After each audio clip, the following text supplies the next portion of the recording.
Comment s'est-elle terminée? Auteur Orpheu pour lecture 3 minutes publie le 16.05.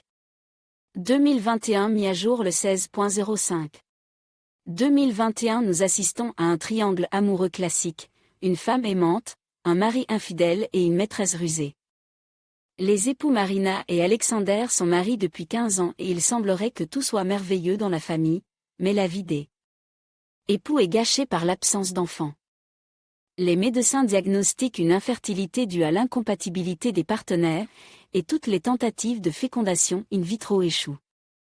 Les époux sombrent dans le désespoir, l'incompréhension s'installe entre eux et ils commencent à s'éloigner progressivement l'un de l'autre.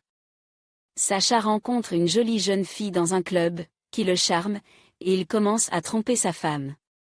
Alexander a un fils de son premier mariage, un musicien, qui a fréquenté Alice, l'amante d'Alexander, jusqu'à ce qu'elle rencontre le père du héros. Alice quitte ensuite son fils Alexandre, dont elle est déjà enceinte, décide de gâcher la vie de Marina autant que possible et finit par retirer Alexandre de la famille.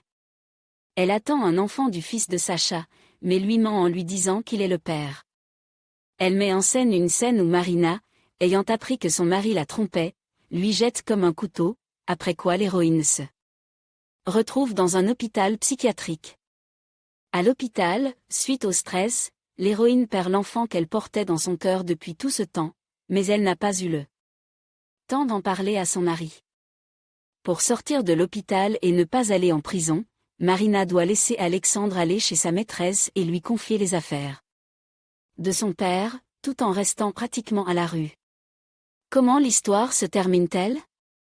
Marina commence une nouvelle vie, une femme gentille avec une petite fille devient sa meilleure amie et lui donne un toit, ainsi que un travail, où Marina rencontre un homme intéressant, un chirurgien. Le chirurgien commence à s'occuper d'elle, la femme se sent de mieux en mieux et oublie peu à peu qu'elle est une épouse abandonnée.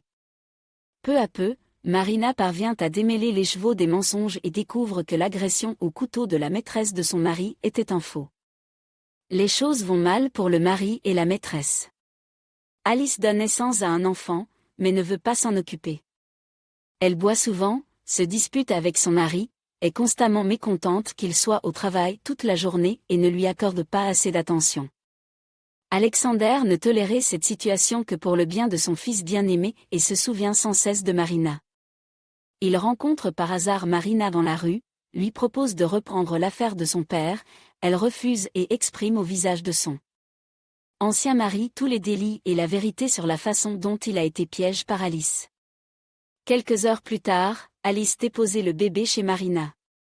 Dans la voiture, sur le chemin de Marina pour rendre le bébé, elle se dispute avec Sacha et avoue que l'enfant n'est pas de lui, mais de son fils. Une minute plus tard, un accident survient, Alice meurt et Alexander se déplace en fauteuil roulant. Marina s'occupe de son ex-mari, lui pardonne ses anciennes fautes, mais ne veut pas reprendre les relations, car elle est heureuse avec le chirurgien, qu'il aime sincèrement et l'aide à développer ses talents, que son ex-mari ignorait. L'enfant est remis au père légal et à sa nouvelle épouse, la jeune famille est heureuse de cette reconstitution et reprend son rôle de parent. Tout le monde a eu ce qu'il méritait, tout le monde est heureux, sauf Alexandre, qui se rend compte de sa culpabilité et se repent. La série est basée sur l'idée que tout ce qui est secret devient tôt ou tard apparent. Quelles que soient les difficultés rencontrées dans la vie, il faut croire que la justice prévaudra, faire de bonnes actions, être ouvert aux gens, comme l'a fait Marina. Et le bonheur viendra définitivement, et le mal sera puni.